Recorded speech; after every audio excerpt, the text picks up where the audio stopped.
We're starting with our own version of the coin drop box, so you're going to need a cylinder container with a removable lid, some cardboard, a cap that is smaller than that lid, scissors, and some paint, as well as a writing utensil. So measure up the cap to make sure it really is smaller than the lid. Cut out a trial piece and mark how big it will be. In retrospect, do this after you actually laminate that coin. And here I am trying to make sure that it actually fits. It should slide in quite easily, but not too easy. So don't make that slit too much bigger than the coin. I decided to go with 5 coins for now, and I'm painting them yellow just so they're a little bit more like realistic coins. I'm also wrapping the actual cylinder so it's more beautiful, and here I am laminating the coins. If you don't have a laminator, you can just wrap them in some tape so they're just a little bit more sturdy and last you a bit longer. Setting this up on a tray, I put the coins into a little basket and trying out again just to make sure that the coins still fit after I've laminated them. So this material is wonderful for fine motor skills as well as problem solving, because while Stella is able to fit in the coins when I put the container a specific way, once I turn it the other direction, she's actually having a bit of a harder time after that. You can see that she needed my guidance the first time to see how this works, and after that she's able to get it quite well. But now that the container is facing the other way, she's still trying to put the coin in the same direction, so this is where the problem solving comes in. Now you'll notice that because this is not wood, it is quite light and easy to maneuver. This is something that is not frustrating Stella too much, so I'm letting her try to figure this one out. But if you have a younger toddler or a child that gets too frustrated by it, go ahead and put something heavy on the bottom, like some clay that can just get stuck there and the child won't be able to easily remove. Now because the lid is also removable, this allows the child to figure out that they can remove the lid and also take the coins out and then work on putting that lid back on. So all wonderful motor skills in development here. Next, we're going to be going with smelling jars. I'm going with 3 for now, so I have just some spice jars that are empty, cleaned, and washed. And I'm going to be going with vanilla, some cinnamon, and mint that we picked up from Grandma's house next door.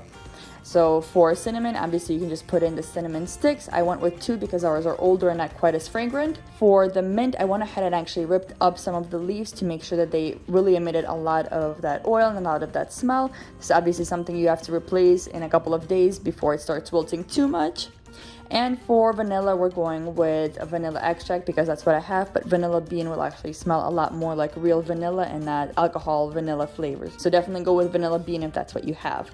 And I also printed out some beautiful labels with the Russian language on it, and another time I will switch it out to have Korean. That way we're still working on both languages as well. In addition to this being a sensory exploration and language development, this is still working on those motor skills as the child has to figure out how to open the caps and then put them back on. And this is by far Stella's favorite material. She's loving smelling things, she's loving figuring out how to open things, so this hits every single box of things she's interested in right now. And she's also loving sharing, so right now she will smell the jars and pass them along to us so we can enjoy the experience as well. Next, we're going to be taking another cylinder container. Stella came along to help with this one.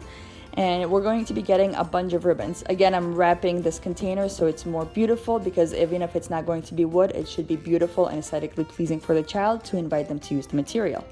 I'm making some slits with this box cutter and using it to push in the ribbons, putting 2 knots on each end so it doesn't slide through that easily.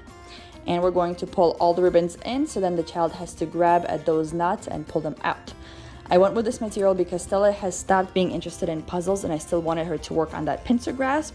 And because these are beautiful ribbons and there's some smaller ones, some bigger ones, this is still working on those fine motor skills and especially that pincer grasp. And as soon as she figures out this material a little bit more, I'll also allow her to open the jar and try to reset this herself. We're also witnessing that she figured out that this wrapping paper that I've still left on the couch is what I used to wrap this material in, so she was very interested in that find. This next material is actually going to be working on that pincer grasp again and also color matching, so I went with some clothespins. My trick is to put them on a cup so that way you're not getting paint all over yourself. And I'm actually using nail polish to color them because I found that works a lot better than paint, but obviously you want to supervise your child so that they're not mouthing these with the nail polish on it. And I went with red, white, and blue because 4th of July is right around the corner. So we're going to print out a circle with those 3 colors on it and put the clothespins on. The child has to work on removing the clothespins right now, and later we can work on putting the clothespins back on the correct color. So that's fine motor skills as well as problem solving and color matching. And I found here that I actually needed to put a cup for Stella so she has some place to put the clothespins back into as well. And for this final project, we're actually going to be taking pictures of family members for the child, putting a little box on the bottom and writing who that person is. So I went with Russian and Korean here because those are the two languages that we're teaching Stella. Not only are we working on face recognition and language here and learning all the names, but we're also going to be working on matching later. These are the beginnings of 3-part cards.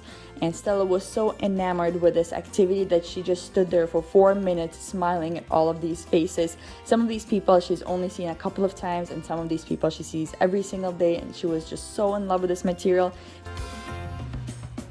She even went ahead and waved hello to her uncles as soon as she approached them.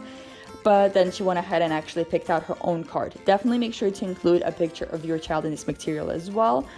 Then she got a little bit more confident with the material and started picking out people that she sees on a daily basis. So here she is picking out grandma.